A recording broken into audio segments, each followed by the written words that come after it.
Welcome to another confession from the wasteland, another warning that no one will probably heed. This is the story of what would have happened if the Master's unity had succeeded, if every human in the wasteland had been dipped in FEV and transformed into super mutants, if we'd achieved the perfect unified civilization the Master envisioned. This video covers the greatest tragedy you've never heard about, the slow realization that salvation and extinction can wear the same face. You're about to hear something most people don't want to think about, that sometimes the people trying to save the world are the most dangerous ones in it, that good intentions and brilliant plans can lead straight to oblivion if you forget to check whether your perfect species can actually survive past the first generation. The Master created peace by creating a species that couldn't continue. He unified humanity by erasing its future, and thousands of super mutants, including me, walked willingly into that extinction because the promise was too beautiful to question.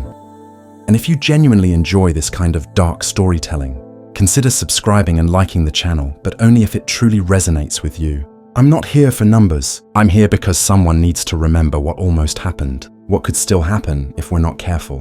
Because the wasteland is full of people who think they've found the answer, who believe their vision is worth any cost, who promise perfection and deliver extinction. This is my testimony, my warning, my confession. Welcome to the unity. Welcome to the end. My name doesn't matter anymore. Names are things humans needed to separate themselves from each other, to mark territory, to claim ownership of thoughts and bodies that were always meant to be temporary. I was dipped in 2158. I remember the date because I carved it into my arm during the first month, when I still thought dates mattered, when I still thought there would be someone left to remember them. You're listening to this because you found one of the old holotapes we scattered across the wasteland. Maybe you're curious. Maybe you think this is ancient history, a cautionary tale from before the world learned its lesson. But you need to understand something. The Master won, not in the way the history books tell it, if there even are history books where you are. He won because he got exactly what he wanted. He unified humanity. He ended war. He created peace. He just didn't realize peace and extinction would turn out to be the same thing. I was 23 when they took me. Vault 15, western edge of what used to be California. Our door had been malfunctioning for months, the seal weakening, and we knew it was only a matter of time. The overseer kept telling us we were safe, that the vault would protect us, that the outside world was full of dangers we couldn't imagine. He was right about that last part at least, but he was wrong about the vault keeping us safe. Safety was never really the point of vaults, was it? They were experiments, all of them. And ours? Ours was just a breeding pen waiting to be harvested. They came at night. I still remember that detail, even though night and day don't mean much to me anymore. Super mutants don't sleep the way humans do. We rest sometimes, but it's different. It's like your body forgets it needs to shut down. Like the FEV rewires you so thoroughly that even exhaustion becomes optional. But I remember that night because it was the last time I would ever truly be afraid of the dark. The vault door, already weakened, barely slowed them down. The sound of it being ripped open was like the world itself splitting in half. Metal screaming, people screaming, my mother screaming. I was in the recreation area when it happened, playing cards with my friend Marcus. Not the Marcus, the one who went on to found Broken Hills. Different Marcus. Mine died 3 minutes after they grabbed him. Wrong blood type or too much radiation or just bad luck. The FEV doesn't care about your story, it just rewrites you. And sometimes the rewrite is fatal.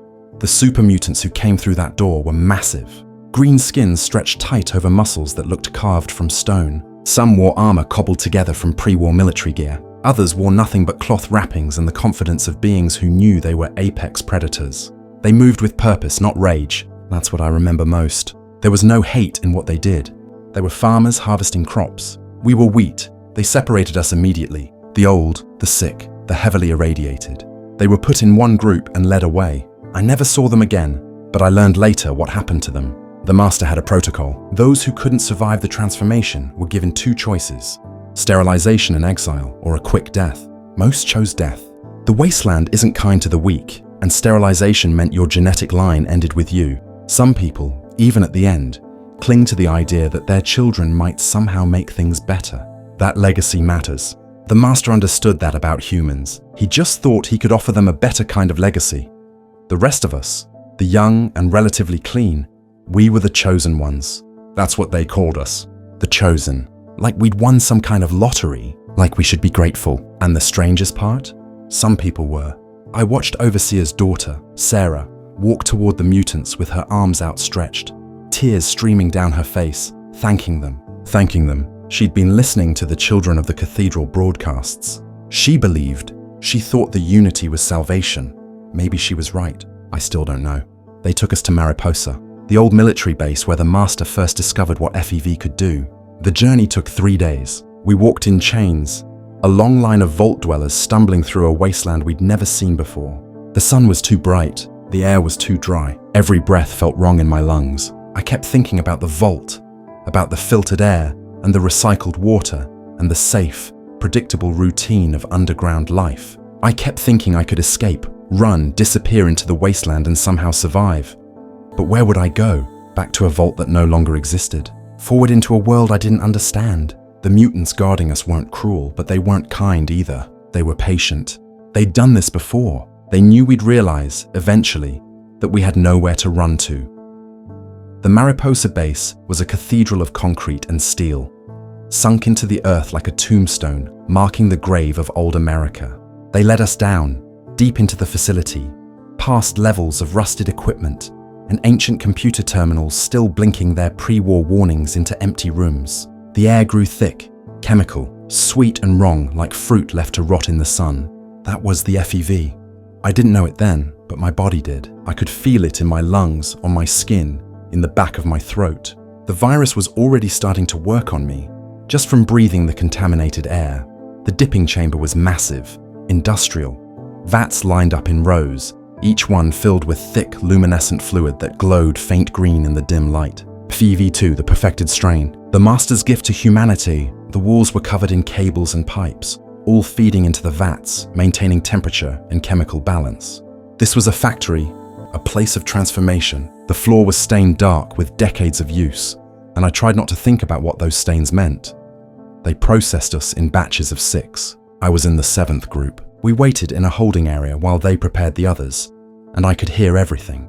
The sounds echoed down the corridors, screaming at first, always screaming and then choking, gurgling, sounds no human throat should make, and then silence, or laughter. Sometimes they laughed when they came out.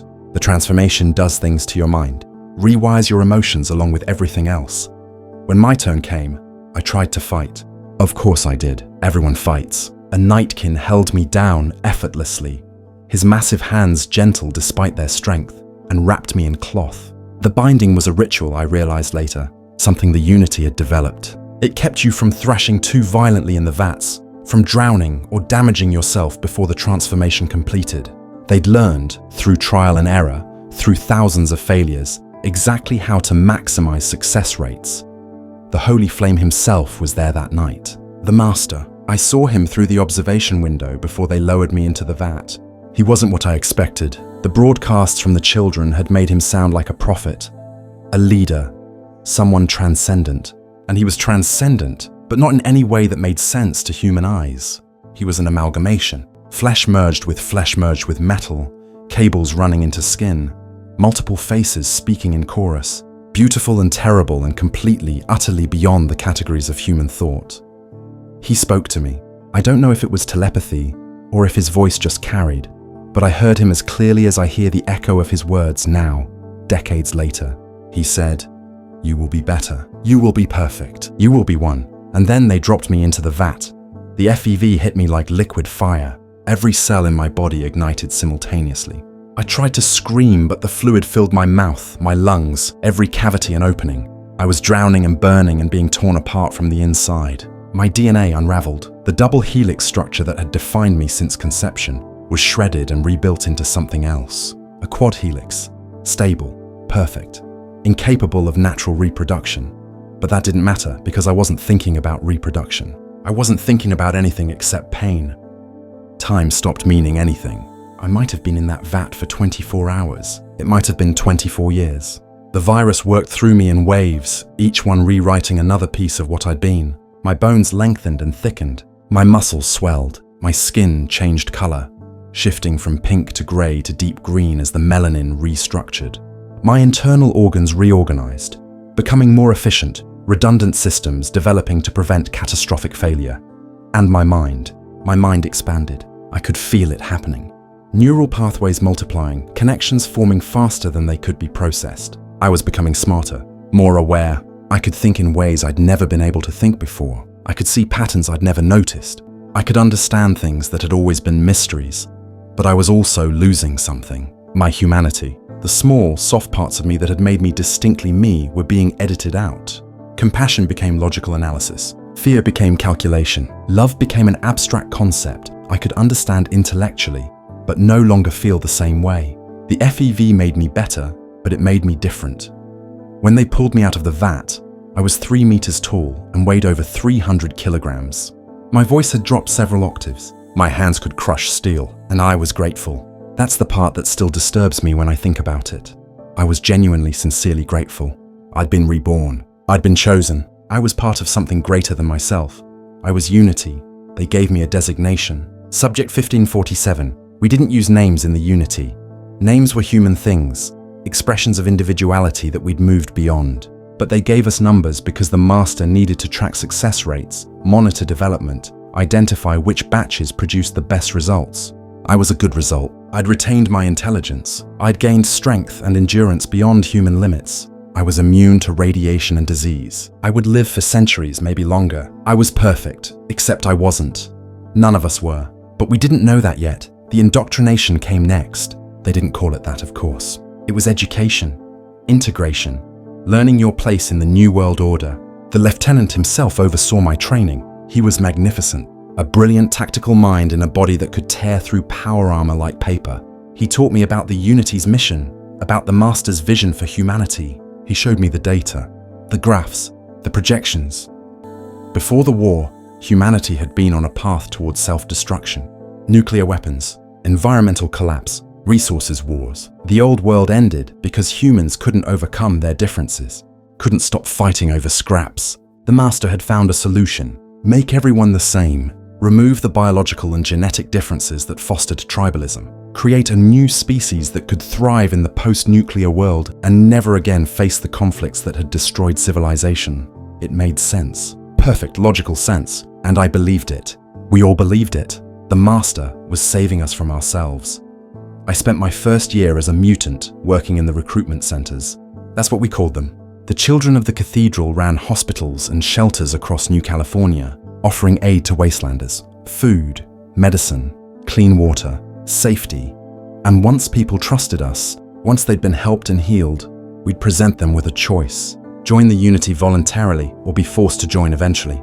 Most chose voluntarily.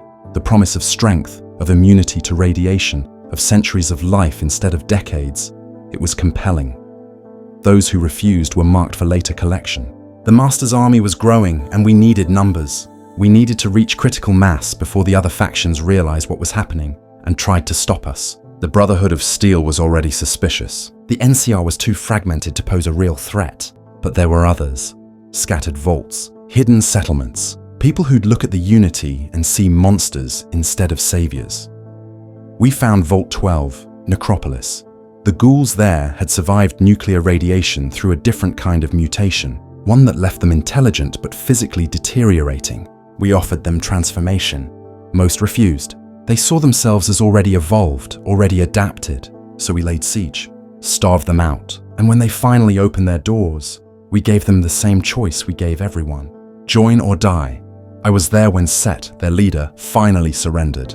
I watched him walk toward the lieutenant with his hands raised, his rotting face twisted in defeat. He asked for his people to be spared. The lieutenant agreed. They were dipped, every ghoul strong enough to survive the transformation. The ones who weren't strong enough were sterilized and released. Set himself survived the dipping. I saw him afterwards. He was green and massive and completely broken inside. His eyes were dead. He'd lost his entire identity in those vats, traded it for strength he never wanted. What do you think really happened here? Drop your thoughts in the comments. I'd like to know if I'm the only one who feels this way. We were efficient.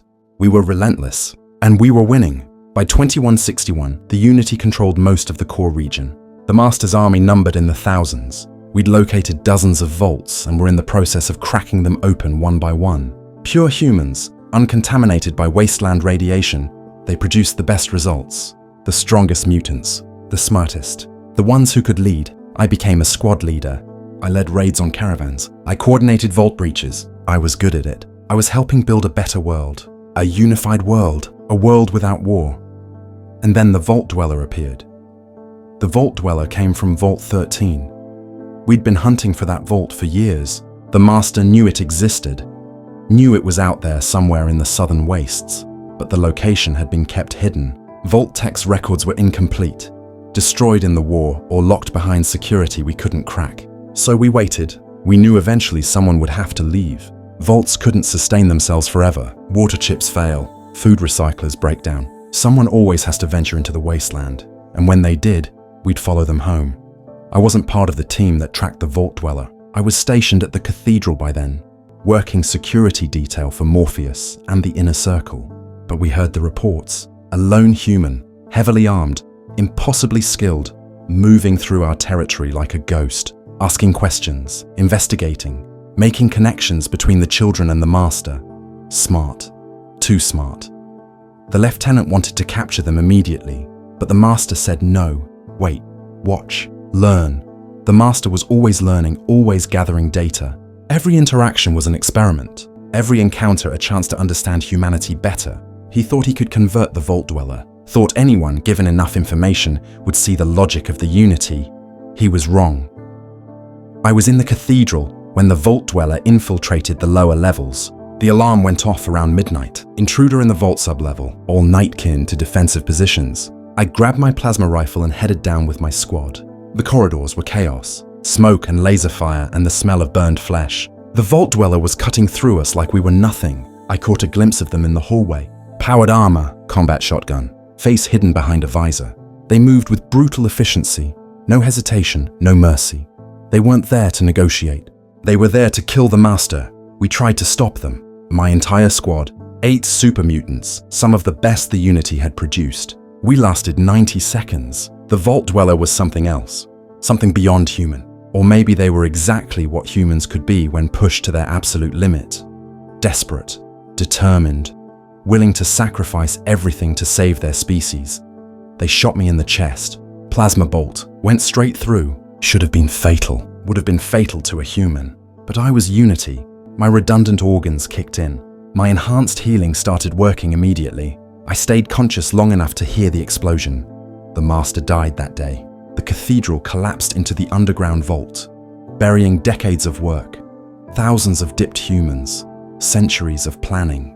The psychic feedback from his death was like a scream that echoed through every super mutant mind across California. We felt him die. We felt the Unity shatter, and we felt something else. Something the Master had been hiding from us. We were sterile, all of us. Every single super mutant the Master had created was completely, irreversibly sterile. The Vault Dweller had found proof. Medical records from the Brotherhood of Steel. Autopsy reports on captured super mutants. The FEV rewrote our DNA into a quad helix structure that made us stronger, smarter, more resistant to damage and disease. But that same structure made proper meiosis impossible. Our gametes couldn't couple correctly. Fertilization could never occur. We couldn't reproduce. Not naturally, not at all. The Master hadn't known. That's what destroyed him in the end, according to the reports I read later. The Vault Dweller confronted him with the evidence, and the Master realized he'd spent decades building a future that couldn't exist. He'd created a new species with no way to continue itself. An evolutionary dead end. His great plan to unify humanity and end all conflict was nothing more than slow-motion genocide dressed up as salvation. He activated the Cathedral's self-destruct sequence himself. The Master killed himself because he couldn't live with what he'd done. And maybe that was the most human thing about him. The ability to feel shame, to recognize a mistake so fundamental that death seemed like the appropriate response. But we didn't die. The rest of us, the thousands of super mutants scattered across California, we survived, and we had to figure out what to do with a future we hadn't planned for. The Unity collapsed within weeks. Without the Master's telepathic presence holding us together, without his vision guiding us, we fractured into dozens of competing groups. Some mutants, the true believers, refused to accept the sterility diagnosis. They claimed it was Brotherhood propaganda. They insisted we just needed more time, more research, more test subjects. They continued dipping humans, trying to find a combination that would preserve fertility. They failed, every single time. Other mutants, the ones like me who'd retained enough critical thinking to see the truth, we scattered. Some went north, some went east. Some tried to integrate with human settlements, offering protection in exchange for acceptance. Those efforts had mixed results. Broken Hills became the most successful example. Marcus, the second in command of the Master's personal guard, founded it in 2185 with a Brotherhood paladin named Jacob, human and mutant, working together, coexisting. I went to Broken Hills in 2187. I needed to be somewhere that felt like purpose, somewhere that wasn't just waiting to die. The town was built around a uranium mine, and the labor was shared equally between humans, mutants, and ghouls. We worked side by side. We built homes. We established trade routes. We created something that looked almost like civilization. But underneath the surface, we all knew. We all felt it. We were temporary, a generation without descendants, the last of our kind. The humans in Broken Hills were kind, mostly. They treated us as equals, as partners. But they had children. Every year, new babies were born in the human quarters. Human women would walk through town with their swollen bellies, and we'd congratulate them, genuinely happy for them, but also aware that each birth was a reminder.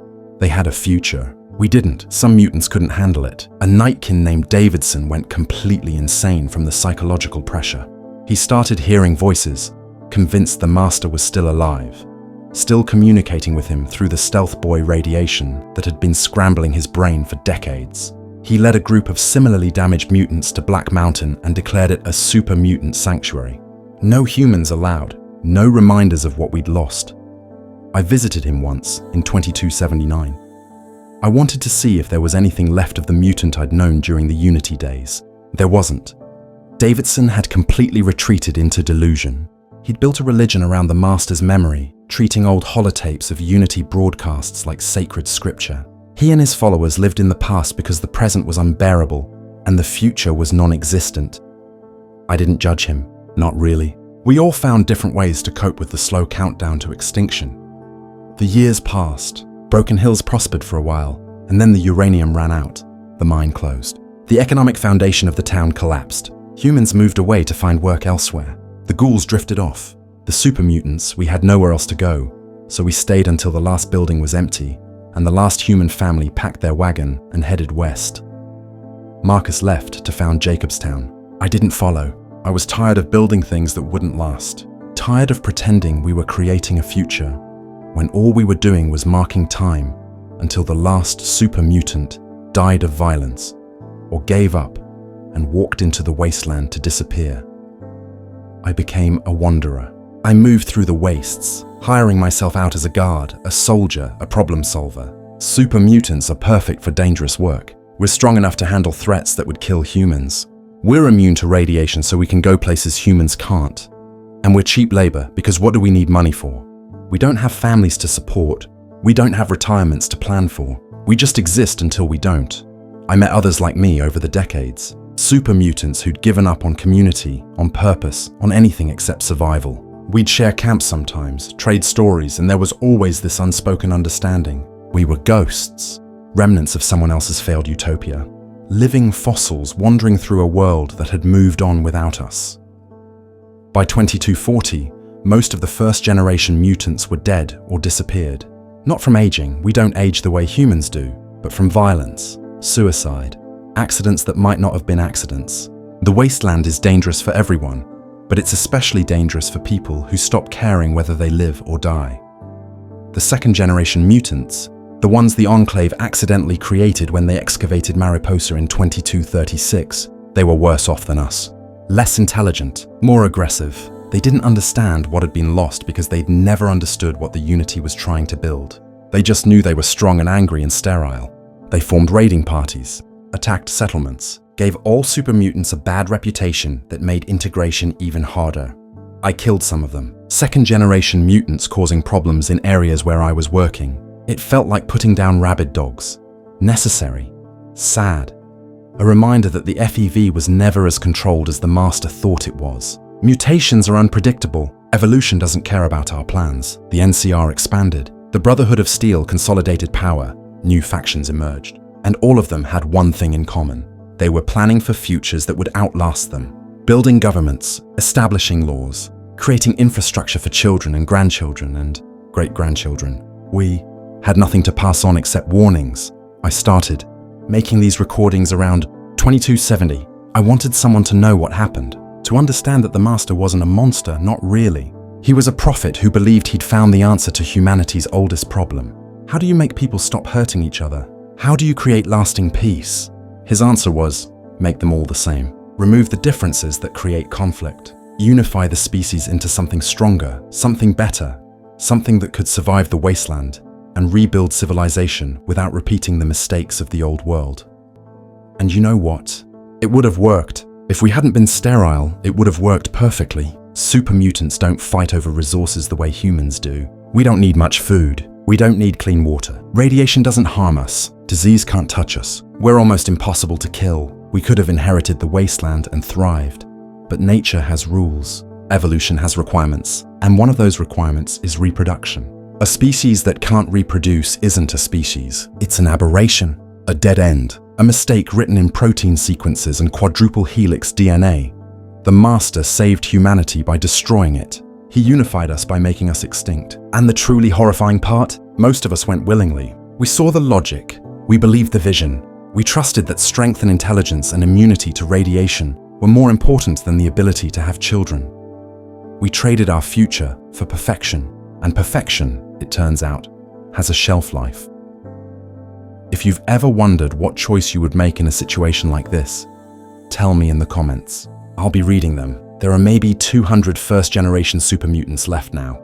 We're scattered across the wasteland, most of us living alone or in small groups. We don't have settlements anymore, don't have communities. We have territories we patrol and jobs we do and memories of a time when we thought we were building something that mattered.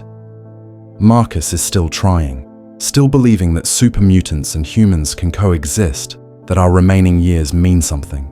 He founded Jacobstown in the Mojave, a place where Nightkin can get treatment for their stealth boy-induced schizophrenia, where super mutants can live in peace. I respect him for it, but I can't join him. I can't spend my last decades pretending we have a future worth protecting. Some of the younger humans I meet ask me about the Unity. They've heard stories, legends. They want to know what it was like. If we really believed we were doing the right thing. If we had any doubts, I tell them the truth. We believed, completely, sincerely. The Master convinced us we were saving the world, and the evidence supported him. Humanity was tearing itself apart. The wasteland was brutal and unforgiving. War never changes, but maybe we could change what it meant to be human. Maybe we could evolve past our worst instincts. We just didn't realize that evolving past humanity meant erasing it entirely.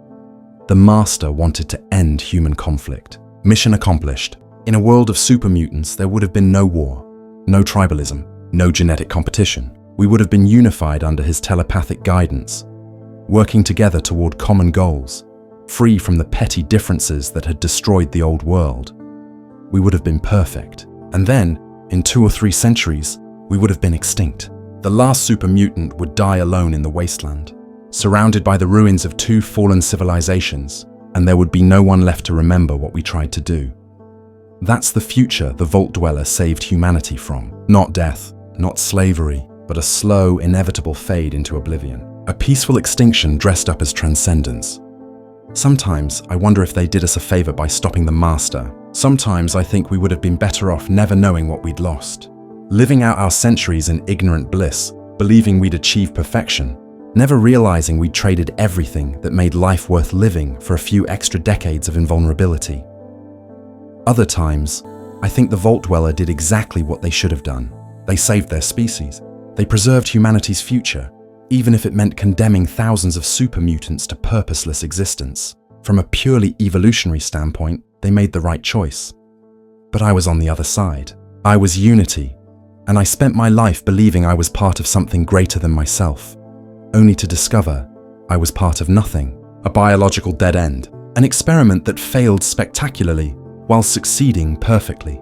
The wasteland doesn't care about our tragedy. It keeps spinning. New factions rise and fall. Humans keep fighting and breeding and dying and being born. Life continues. Just not for us. We're the last generation. The final testament to what happens when you try to force evolution. When you think you can improve on billions of years of natural selection. With a virus and a vat and good intentions. The Master was brilliant, visionary, charismatic. He saw humanity's flaws with perfect clarity and designed a solution that addressed every one of them. His creation worked exactly as intended. He just forgot to check if his perfect species could continue existing after he was gone. It's 2281 now. I'm 123 years old. Though age doesn't mean much when your cells regenerate faster than they deteriorate, my body is still strong, still functional. I could probably live another 2 centuries if nothing kills me first. 200 years of watching the world move forward while I stand still. 200 years of being a relic, a monument to failure. But let me tell you what actually happened, not the history you know, where the Vault Dweller stopped the Master and saved humanity. Let me tell you about the other timeline, the one that almost was, the one the Master saw in his visions. Because I've had a long time to think about it, and I understand now what would have happened if the Unity had succeeded. Imagine the Vault Dweller never found Vault 13's location. Imagine they got killed by raiders in Junktown or never left the vault at all. Imagine the Master's plan proceeded uninterrupted. By 2165, we would have cracked every vault in California. Vault 13, Vault 15, all of them. The pure human stock would have given us tens of thousands of successful conversions. Smart super mutants, strong super mutants. The kind that could lead, could organize, could build. The NCR would have fallen, not through war but through conversion. We would have offered them a choice, the same choice we offered everyone. Join us and gain strength beyond measure. Resist and watch your children get dipped anyway. Most would have chosen to join. Humans are survivors. They adapt. They make pragmatic choices when faced with extinction. The Brotherhood of Steel would have been harder. They had technology, power armor, energy weapons, but we had numbers and we were patient. We would have laid siege to their bunkers, starved them out. Eventually, they would have emerged, and when they did, we'd have been waiting with the vats. Within 20 years, every major settlement in the core region would have been Unity. Within 50 years, we'd have spread across the entire western seaboard. Wherever humans gathered, we would come with our offer of transformation, salvation through mutation, peace through unity, and it would have worked. For a while, maybe a century, maybe longer, the wasteland would have stabilized. Super mutants don't fight over resources. We don't have tribalism. We're stronger than any raider gang, more organized than any human settlement. Under the Master's telepathic coordination, we would have rebuilt infrastructure, restored power grids, cleared out the most dangerous mutant creatures, made the wasteland livable again. The irony is that we would have succeeded at everything the Master promised. We would have ended war. We would have created a unified civilization. We would have proven that humanity could overcome its worst instincts and work together toward common goals. And then, sometime around 2300, someone would have done the math. Some super mutant scientist, examining population data, would have noticed the pattern. No births, no children, not in a century and a half of Unity. They'd investigate, run tests, and they'd discover what the Vault Dweller discovered in our timeline. Complete sterility, irreversible, built into the fundamental structure of our reconstructed DNA. The realization would spread slowly at first. Denial, anger, desperate attempts to find a cure. Maybe they'd try to reverse the FEV process. Maybe they'd experiment with cloning, genetic engineering, anything to preserve the species. But FEV is too thorough, too perfect. It rewrites DNA so completely that there's no going back, no workaround, no solution, and then would come the acceptance. The slow, dawning horror that an entire species had consensually voted itself out of existence. That every human who chose transformation, thinking they were joining something eternal, had actually just signed their genetic death warrant. The Master would still be alive in this timeline. His body sustained by FEV, his mind linked to the Cathedral's computer network, immortal and unchangeable. He would have to watch his perfect creation realize it was doomed. He would have to guide a civilization that had no future. He would have to be the shepherd leading his flock toward oblivion while pretending. There was still hope. I think that might have broken him worse than the Vault Dweller ever could. Because here's what would happen next. The Unity, faced with extinction, would have to decide how to spend its remaining centuries. And super mutants, for all our improvements, are still shaped by the humans we used to be. We still have egos, ambitions, fears. The telepathic link the Master provided gave us unity, but it didn't erase individuality completely. Some would argue for making the remaining time meaningful, building monuments, recording knowledge, leaving something behind for whatever species inherits the Earth after we're gone. They'd focus on purpose, legacy, making the extinction mean something. Others would descend into hedonism, If there's no future, why not enjoy the present? Why not indulge every impulse, take every risk, experience everything possible before the final darkness? They'd become reckless, dangerous, a threat to whatever human settlements still existed in remote areas, and some would grow angry, bitter.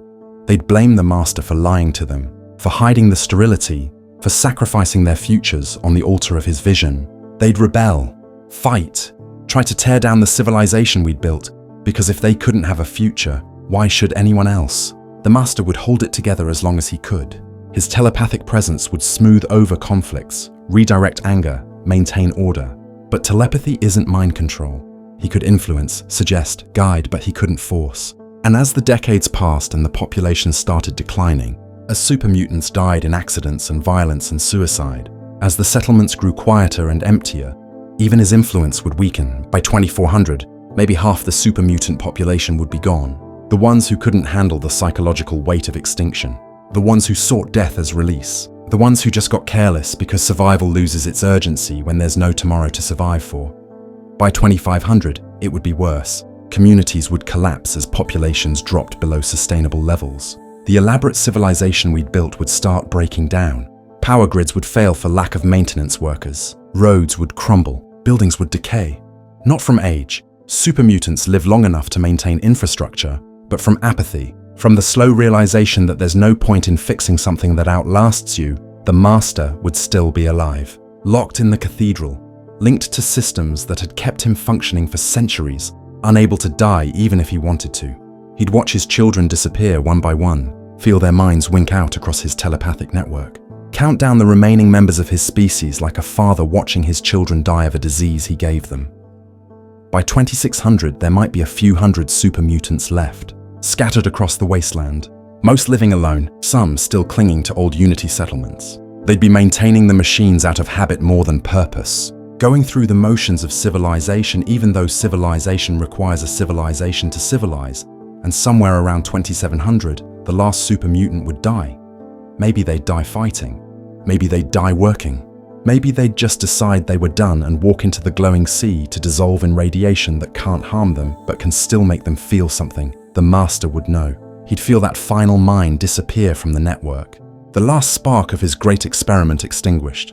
And then he'd be alone, truly completely alone, a god without worshippers, a prophet without followers, an architect of a civilization that built itself and then quietly dismantled itself and left no trace except ruins and recordings. Would he finally let himself die then? Or would he continue existing, immortal and purposeless? The last consciousness aware of what the Unity had been. The last mind that remembered the dream. I think about that version of the Master sometimes. The one who got everything he wanted and lost everything that mattered. I think about whether his existence in that timeline would be worse than the suicide he chose in ours. At least in our timeline, he died believing his plan could have worked if he'd just known about the sterility sooner. He died with uncertainty, with the possibility that maybe, somehow, there could have been a solution. In the other timeline, he'd lived long enough to know there was never a solution, that his perfect species was perfectly doomed from the moment the first human was dipped. That peace through unity was just another word for extinction with extra steps. The wasteland would continue without us. Humans would slowly recolonize the areas unity had controlled. They'd find our settlements empty, our technology abandoned, our records detailing the rise and fall of a civilization that lasted 5 centuries and ended in silence. Maybe they'd learn from it. Maybe they'd see the danger of trying to force evolution, of thinking you can improve on nature through artificial means. Maybe the Unity's extinction would serve as a warning to future generations about the cost of genetic tampering. Or maybe they'd repeat the same mistakes. Humans are good at that, finding new ways to hurt themselves while believing they're achieving transcendence. The Institute in the Commonwealth is already playing with FEV, creating new generations of super mutants without learning from the Master's failure. The Enclave tried to use FEV as a weapon of genocide. Everyone who finds the virus thinks they can control it, use it, make it serve their purposes. No one wants to accept that some doors shouldn't be opened, that some knowledge costs more than it's worth. That perfection is often just another word for extinction. I've lived through both timelines in my mind, the one where we lost and humanity survived, the one where we won and everyone lost, and I can't decide which is worse, being defeated and scattered and purposeless, or being victorious and unified and still facing extinction. At least in our timeline, we knew quickly. The Master died in 2162. We learned about the sterility the same year. We had immediate confirmation that the unity was doomed. It was brutal, but it was fast. We didn't spend centuries building toward a future that didn't exist. In the other timeline, we would have had time, decades, maybe centuries of false hope before the truth became undeniable. Generations of super mutants who grew up believing they were the future of humanity, only to discover they were the end of it. Which is crueler? Quick death or slow realization? Immediate failure or drawn-out success that still ends in extinction? I've been recording these tapes and hiding them across the wasteland for years now, leaving testimony for whoever finds them, because I need someone to know that the Master wasn't evil. He was wrong, catastrophically wrong, but he was trying to solve a real problem. Humanity was destroying itself. The wasteland was proof of that. The Great War proved that. The constant faction conflicts proved that. He just chose the wrong solution. He saw that humans couldn't stop fighting each other and decided the problem was humans, that we needed to be replaced, upgraded, transformed into something that could overcome our tribal instincts and work together.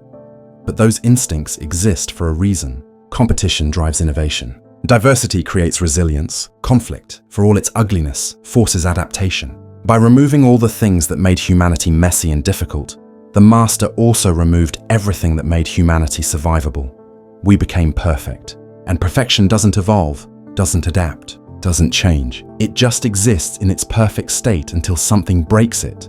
And then it shatters completely because perfection has no redundancy, no backup plan, no genetic diversity to draw from when circumstances change. Humanity survives because it's flawed, because people make bad choices and fight stupid wars and pass on broken genes and adapt anyway. Super mutants can't adapt. We're locked into the form the FEV gave us. We can't change, can't grow, can't become something else when the world requires it. The Master made us eternal and changeless. And in a universe that rewards change and punishes stasis, that was a death sentence. I'm not recording these tapes because I want sympathy. I'm recording them because I want understanding. I want whoever finds them to know that the unity was both the best and worst thing that could have happened to humanity. Best because it solved every problem the Master identified.